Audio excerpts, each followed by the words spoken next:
রাজা একটা স্বপ্ন দেখলেন যে 7টা গাভী হৃষ্টপুষ্ট তাদেরকে গিলে খেয়ে ফেলতেছে 7টা জীর্ণ শীর্ণ গাভী, আর 7টা সবুজ গমের শীষ, 7টা শুকনো গমের শীষ।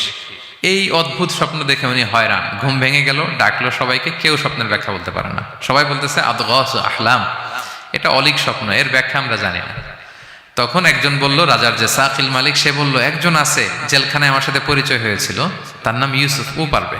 ইউসুফ আলাইহিসসালামকে বলা হলো, ইউসুফ আলাইহিসসালাম ব্যাখ্যা দিলেন, 15 বছরের মাস্টার প্ল্যান জানাই দিলেন রাজাকে। কয় বছরের? উনি বললেন যে প্রথম 7 বছর কি করবা, ক্বালা তাজরাউনা সাবআ সিনিনা দাআবা। প্রথম 7 বছর উনি বললেন যে একটা দুর্ভিক্ষ আসছে, ভয়ঙ্কর দুর্ভিক্ষ, ড্রট। এই দুর্ভিক্ষের কারণে গোটা বিশ্বে খাদ্য সংকট দেখা দিবে। নেক্সট 7 ইয়ার্স মিশরের সব জায়গায় কাল্টিভেটেড ল্যান্ড যেগুলো আছে চাষ করতে হবে ইচ্ছে মতো। এই 7 বছর চাষ করতে হবে, খেতে হবে কম, জমায় রাখতে হবে বেশি। এরপরের 7 বছরে কোনো বৃষ্টি হবে না, মারাত্মক দুর্ভিক্ষ, মাটি ফেটে চৌচির, পানি নাই কোথাও। ওই জমিয়ে রাখা প্রথম 7 বছরের খাবার দিয়ে পরের 7 বছর আপনাদেরকে ট্যাকেল দিতে হবে। এরপরে 7-7-14 শেষে 15তম বছরে প্রচন্ড বৃষ্টি হবে, সুজলা সুফলা, শস্য শ্যামলা হয়ে যাবে মিশরের অলি গলি সবকিছু।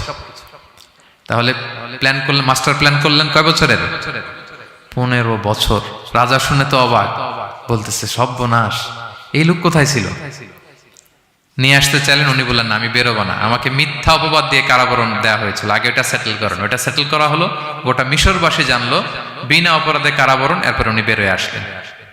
সাথে সাথে রাজা বলল, আপনাকে আমি আমার একেবারে কাছের লোক, ব্যক্তিগত সহকারী বানাবো। উনি বললেন না, ইন্নী হাফিজুন আমিন, আমি হচ্ছি হাফিজ, যে কোনো জিনিস ভালো প্রিজার্ভ করতে পারি। এই যে আলনি আলা খাজাইনিল আরদ, আপনি আমাকে ফিনান্স মিনিস্টার বানান।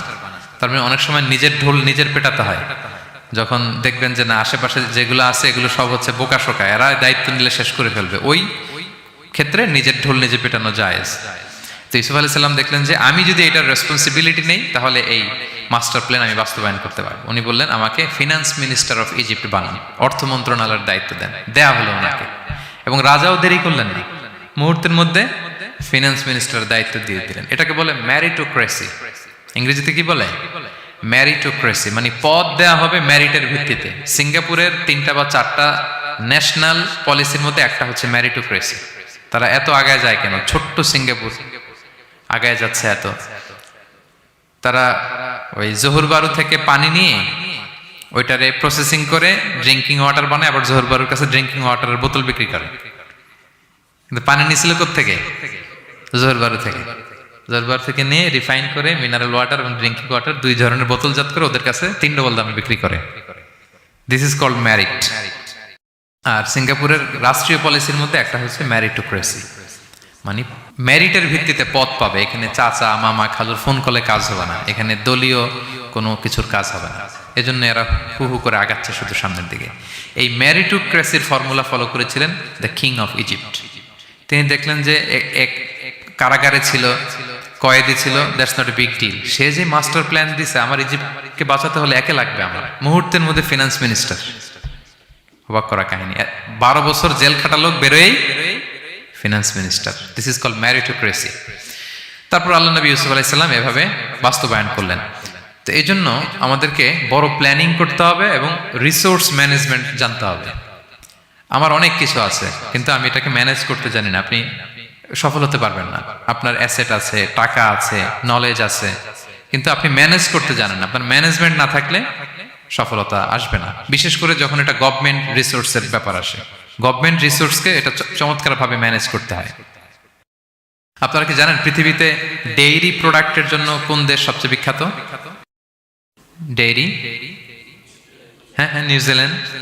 আর এখানে অস্ট্রেলিয়া। এখানে ডাচ লেডি একটা দুধ আছে, খান আপনারা? ডাচ লেডি কোন দেশের? নেদারল্যান্ডের বা হল্যান্ডের। হল্যান্ডে যেই পরিমাণে গরু আছে, ইথিওপিয়াতে তার 5 গুণ বেশি গরু আছে। আফ্রিকান একটা কান্ট্রি আছে ইথিওপিয়া, হল্যান্ডের 5 গুণ বেশি গরু তাদের দেশে। কিন্তু পৃথিবীতে ডেইরি ফ্যাক্টরিতে হল্যান্ড আগানো ইথিওপিয়ার চেয়ে 10 গুণ বেশি আগানো। কারণ ওদের গরু বেশি, কিন্তু ম্যানেজমেন্ট নাই। কিভাবে ডেইরি প্রোডাক্ট ওরা বের করবে, এই রিসোর্স ম্যানেজমেন্টটা জরুরি। আমাদের বাংলাদেশে আল্লাহ তাআলা অনেক রিসোর্স দিয়েছেন, এটার ম্যানেজমেন্ট নেই। আমাদের এই যে Cox's Bazar the longest sea beach, অনেককে বললে চিনেও না। আমি অনেক জায়গায় বলেছি যে গর্ব করে যে আমাদের তো লংগেস্ট সি বিচ, জানো কোথায় আবার এটা লংগেস্ট সি বিচ, চিনেই না কক্সবাজারকে। কিন্তু আমাদের ট্যুরিজম মিনিস্ট্রি কিন্তু এই রিসোর্সগুলোকে ম্যানেজ করে গোটা বিশ্বের ট্যুরিস্টদেরকে অ্যাট্রাক্ট করতে পারতো না। ম্যানেজমেন্টের দুর্বলতা। আমাদের সিলেটে যে হিল ট্রাক্টস এরিয়া, পাহাড়ি এরিয়া, চা বাগান, এটা অনেক বড় ট্যুরিস্ট অ্যাট্রাকশন হতে পারতো। আমাদের বান্দরবানে একবার একটা ক্যাবেল কার বানাইছিল, এটা কয়েক সপ্তাহের মধ্যে ছিঁড়ে পড়ছে। এই ঘটনা শুনলে বিদেশিরা তো দূরের কথা, আপনি উঠবেন ওটাতে আপনার বাচ্চা কাচ্চা নিয়ে? তা আমরা তো গেন্টিং হাইল্যান্ডে গেলেই ক্যাবেল কারে উঠি, লাঙ্কাবিতে গেলে এই যে স্কাই কেবলে আমরা উঠি না, কি পাওয়ারফুল ক্যাবেল দিয়ে, এত সুন্দর ম্যানেজমেন্ট, এত সুন্দর সেফটি সিকিউরিটি দিয়ে ওরা এটাকে ম্যানেজ করেছে, গোটা বিশ্বের ট্যুরিস্টদেরকে আকৃষ্ট করতেছে। ওটার উপরে উঠলে আন্দামান দ্বীপপুঞ্জগুলো দেখা যায়। আপনারা যাবেন লাঙ্কাবির ওই ক্যাবেল কারে, মালয়েশিয়ার সবচেয়ে উঁচু ক্যাবেল কার, স্কাই ক্যাবেল ব্রিজ আছে একটা। তো এই যে আমাদেরকে আকৃষ্ট করে এগুলো, কারণ they know how to manage their resources. Government লেভেলে এই রিসোর্স ম্যানেজমেন্টটা জরুরি, যেটা আল্লাহ নবী ইউসুফ আলাইহিস সালাম আমাদের চোখে আঙ্গুল দিয়ে দেখিয়েছেন। প্ল্যানিং লাগবে, মাস্টার প্ল্যানিং লাগবে, গ্রাউন্ড ওয়ার্ক লাগবে, এরপরে আপনি কাজে নামবেন। যে কোনো বড় কাজ করার আগে, যেহেতু আপনারা ব্যবসায়ী, তো আমি তো ব্যবসা বুঝি না, একটু জাস্ট শেয়ার করতেছি আর কি আপনাদের সাথে, যদি কাজে লাগে আপনাদের। যে কোনো বড় প্রজেক্ট করার আগে সর্ট অ্যানালাইসিস করতে হয়। নাম শুনেছেন না আপনারা? হ্যাঁ, সর্ট নাম শুনেছেন? আজকে শুনে যান, SWOT, সর্ট অ্যানালাইসিস করতে হয়। S for strength, W for weakness, O for opportunities, T for threats. আপনি একটা বড় কাজ করার আগে সর্ট অ্যানালাইসিস করতে হয় যে আমার এই কাজের স্ট্রেংথ কতটুকু আছে, আমার উইকনেস কি কি আছে, কি কি সমস্যা হতে পারে, এরপর অপরচুনিটিস কি কি থাকতে পারে, তারপর এই কাজ আমি দাঁড় করালে, প্রজেক্ট দাঁড় করলে কি কি থ্রেট আমাকে এখানে বাধাগ্রস্ত করতে পারে। এই গ্রাউন্ড ওয়ার্ক করার পরে এরপর আপনি বড় মাস্টার প্ল্যান নিয়ে আপনার প্রজেক্ট শুরু করবেন। প্ল্যানিং বড় প্রজেক্টের জন্য অনেক জরুরি, এবং রিসোর্স ম্যানেজমেন্ট, বিশেষ করে গভর্নমেন্ট রিসোর্সের ক্ষেত্রে এটা খুবই জরুরি। এবং আল্লাহ নবী ইউসুফ আলাইহিস সালামের জীবনী থেকে এই লেসন কিন্তু আমরা পাই। এই পয়েন্টটা কি ক্লিয়ার সবার কাছে?